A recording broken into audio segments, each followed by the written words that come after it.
After our silicone has gone through its curing process, we can expect it to perform as advertised by our manufacturer.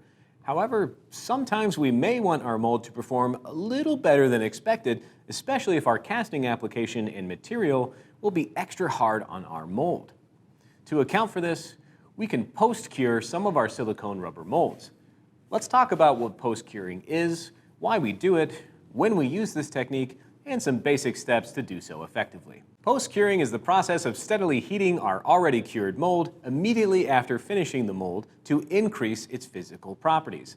This technique is also used for other materials like polyurethane rubber and other casting mediums. We use post-curing for silicone in order to activate the maximum physical properties of that particular material. This can allow us to use slightly higher temperature casting materials, extend the life of our mold, and even make demolding parts a little easier. Although it might be tempting to post-cure every mold that we make, doing so may not be necessary, unless we plan to use specifically aggressive casting materials, or if we need our molds to last beyond the expected amount of castings, it is most likely unneeded. Post-curing properly will not hurt our molds, but its benefits might not be worth our time. To post-cure our silicone, we'll let our mold complete its cure time, demold our master, and then place it under approximately 150 degrees Fahrenheit for anywhere from 3 to 8 hours depending on the material.